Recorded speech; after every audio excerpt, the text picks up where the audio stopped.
Headlines प्रायोजक राजयोग paints, खुशियां आपकी, रंग हमारे।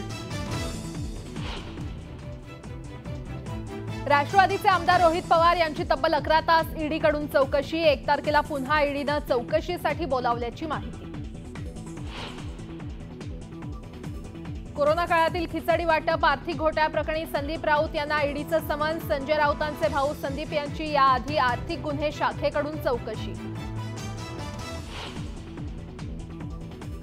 मुंबईच्या माजी महापौर किशोरी पेडणेकर यांना ईडीचं समन्स। कथित बॉडी बॅग घोटाळ्याप्रकरणी आज चौकशीसाठी हजर राहण्याचे आदेश।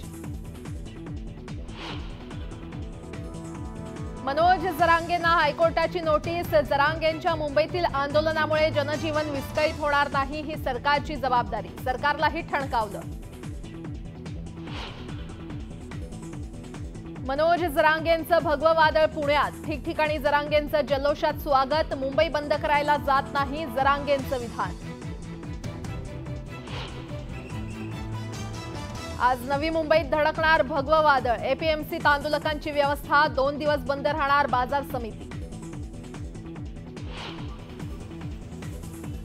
मुंबई हायकोर्टाच्या आदेशानंतर राज्य सरकार ऍक्शन मोडमध्ये। उच्चस्तरीय अधिकाऱ्यांची बोलावली बैठक। जरांगेंच्या मोर्चाच्या पार्श्वभूमीवर होणार चर्चा। आज महाविकास आघाडीची जागा वाटपासंदर्भात ट्रायडेंट हॉटेलमध्ये बैठक। ठाकरे गटाकडून खासदार संजय राऊत आणि विनायक राऊत बैठकीला राहणार उपस्थित। राष्ट्रवादीच्या आमदार अपात्रता प्रकरणी आज सुनावणी। सुनील तटकरे आणि अनिल पाटील यांची साक्ष नोंदवणार। मुंबईतल्या गोरेगाव जवळील राम मंदिर परिसरात अग्नितांडव। डिझेलच्या गोदामात भीषण आग। शर्थीच्या प्रयत्नानंतर आगीवर नियंत्रण मिळवण्यात यश। राज्यात थंडीची लाट। 2 दिवस तापमानात घट राहण्याचा अंदाज। मुंबईचा पाराही घसरणार।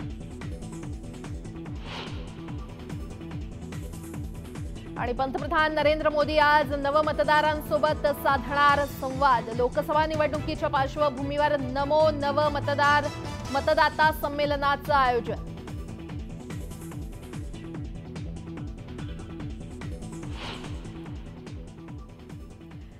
आणि आता नमस्ते